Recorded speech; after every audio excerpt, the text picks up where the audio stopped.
Alright guys, so what we got here is a Zozen chainsaw mill. Bought it off Amazon for I think $80 plus tax. This is the very first log I've cut with it.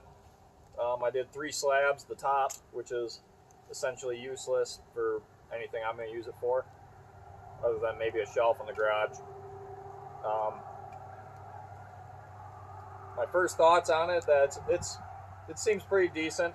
The side rails here, these posts, they got your increments on how high to set your cut. They're about 1/8 of an inch off on this one. I'm sure every single one of them changes because it's a chainsaw mill from China. But being I know that both sides are 1/8 of an inch off equally, it's not that big of a deal. If I want to cut 1.5 inch board, I just measure down to 1 5/8 and there's my 1.5 inch. So it's not that big of a deal. As far as the product quality goes, I would say it's pretty decent. I haven't used it very much yet, so I can't really testify for the long run. As far as the saw that I'm using on it, this is a Jonsered 70E, 1984, something like that, chainsaw. Stock, bone stock, nothing fancy. We got a milling chain on here. Let's see, what else we got? Some of the things I learned really quick were starting out is a pain in the butt because I used a ladder. I've seen other guys use different pieces of tube steel or something that they go across from one end to the other, and I think that's a lot better option. But I had the extension ladder already, so I figured I'd just use it. I made up a couple flat stock plates, drilled some holes in it, screwed it to both ends, and it worked okay, except my extension ladder wasn't long enough. And so I had to kind of finagle it. It's a little bit of a learning curve. Nothing too difficult though, just takes time.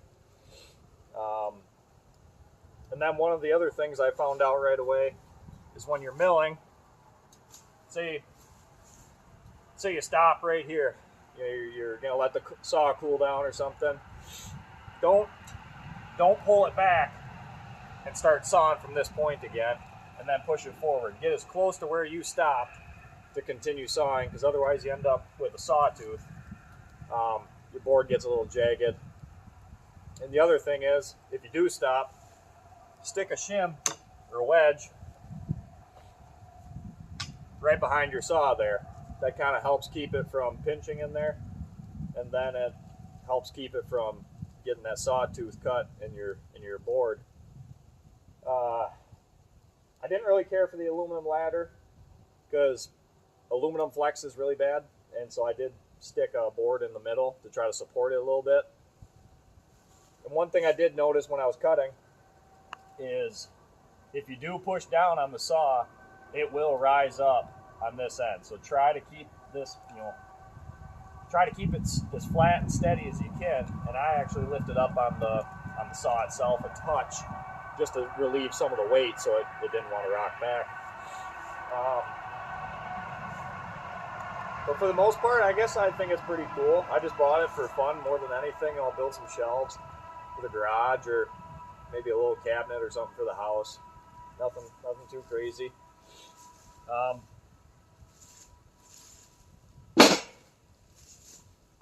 But I guess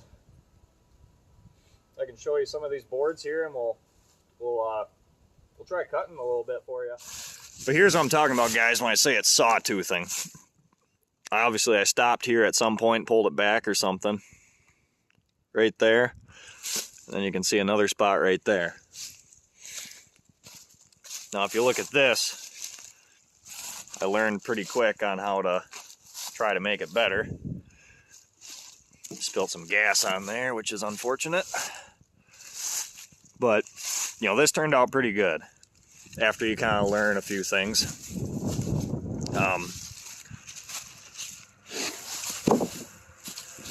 You know, there's the first one.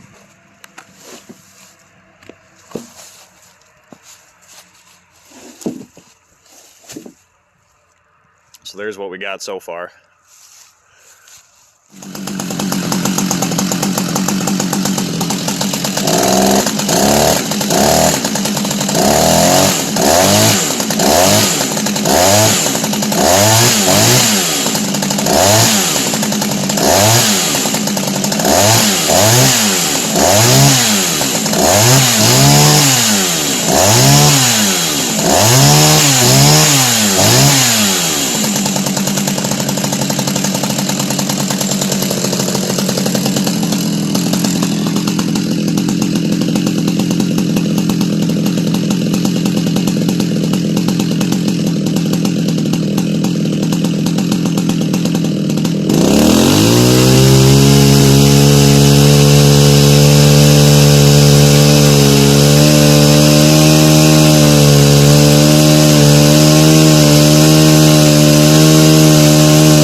Alrighty.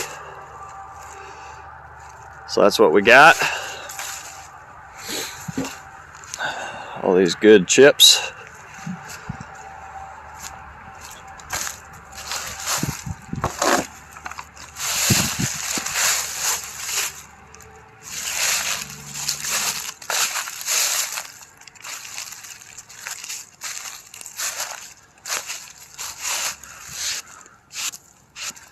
So you see how I stopped right in the middle here? And there's no sawtooth marks. That's because I put my wedges in on both sides, and I put my cut, my bar, right up to where I had to start again. This way it doesn't give it any room to jump back in there. Another pointer, don't shut your saw off immediately after you're done doing this. You know, the heat from that saw has been running hot, and if you shut that saw off right away, you potentially could seize up your cylinder. And then also, you probably saw me stop in the middle. I kind of let the saw cool down a touch, you know, let it sit there and idle, let it breathe a little bit. I don't need to wreck my saw just for a couple planks. But, so, that's what we got. Nothing fancy, but that's what we got. That's a pretty nice looking plank. Oh, one other tip. Set this up here.